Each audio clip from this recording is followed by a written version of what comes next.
তো চলো পিকনিকের দ্বিতীয় পর্ব শুরু করা যাক। এই যে আমাদের নবগ্রামের উত্তরপল্লী অ্যাসোসিয়েশনের বাৎসরিক বনভোজনে আমরা চলে এসেছি। আমাদের কন্যগড়েরই কানাইপুর নামে একটা জায়গা রয়েছে, সেখানে ভিতরে এই খুব সুন্দর একটা পিকনিক স্পট রয়েছে, যেখানে ছোট ছোট স্লট করে আমাদের কিন্তু পিকনিক পজিশন করা রয়েছে।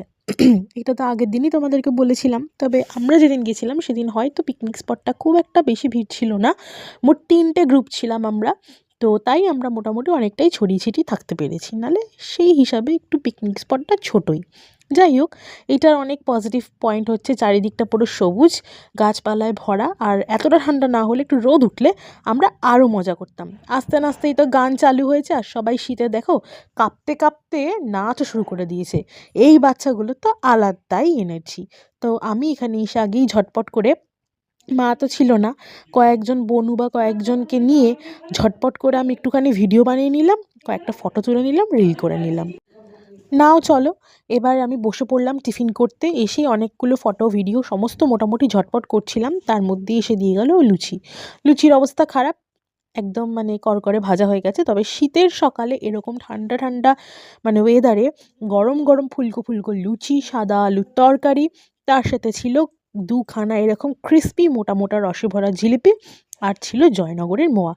আহা, সবটা খাওয়া দাওয়া কমপ্লিট করে আবার একটুখানি একটুখানি বাইরের মানে পরিবেশটা দেখতে বেরিয়ে গেলাম। তার মধ্যেই চোখ পড়লো এখানে ভাজা হচ্ছে সবার জন্য গরম গরম পকোড়া। পকোড়াটা এই যে হচ্ছে, তার সাথে দিকে বাঁধাকপির তরকারি হয়ে গেছে, দুপুরের জন্য রেডি হচ্ছে। আর এই যে গরম গরম পকোড়া কখন দেবে সেটাই দেখার অপেক্ষায় রয়েছি। আমাদের প্রশান্ত আঙ্কেল ভাজা শুরু করে দিয়েছে গরম গরম পকোড়া, তার সাথে রয়েছে গরমা গরম কফি। তারপরে এই যে পকোড়াটা নিয়ে এলাম, নিয়ে এসে আমি ঝট করে আগে নিয়ে একটুখানি টেস্ট করে নিলাম একটা জায়গায় ফোনটা রেখে। তো একটুখানি নুনটা বেশি ছিল পকোড়াতে, বাট খেতে খুব ভালো লাগছিলো। আর এখানে দেখো গরম গরম পকোড়া আসার পরেই কয়েকখানা হাত এসে একেবারে নিমেষের মধ্যে পকোড়ার এই যে ট্রেটা সাফ করে দিয়েছে। বুঝতেই পারছো ক্রেভিংস। ততক্ষণে আমাদের অলরেডি সেকেন্ড দফায় খেলা শুরু হয়ে গেছে। অনেকগুলো দফায় খেলা হচ্ছিল, সেকেন্ড দফার এই যে খেলা হচ্ছে এখন হচ্ছে মেমারি গেম টাইপের কিছু একটা খেলা হচ্ছিল, আমার এক্স্যাক্ট এখন মনে নেই। তো এখানে আমরা হোস্ট করছিলাম।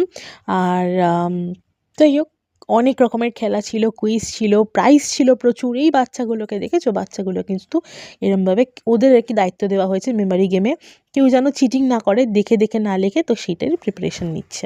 তার মধ্যে আমার চোখ পড়লো কড়াইতে কিন্তু কি হচ্ছে, গ্রেভি কষানো, আর ওখানে দেখো চিকেনগুলোকে কিন্তু গ্রেভির মধ্যে দেওয়া হচ্ছে। তাই চলে এলাম দুপুরবেলার মেনুটা একটুখানি দেখতে, কারণ ওইদিকে তো চিকেনের গন্ধে মমো করছে না। অনেক রকমের আইটেম ছিল।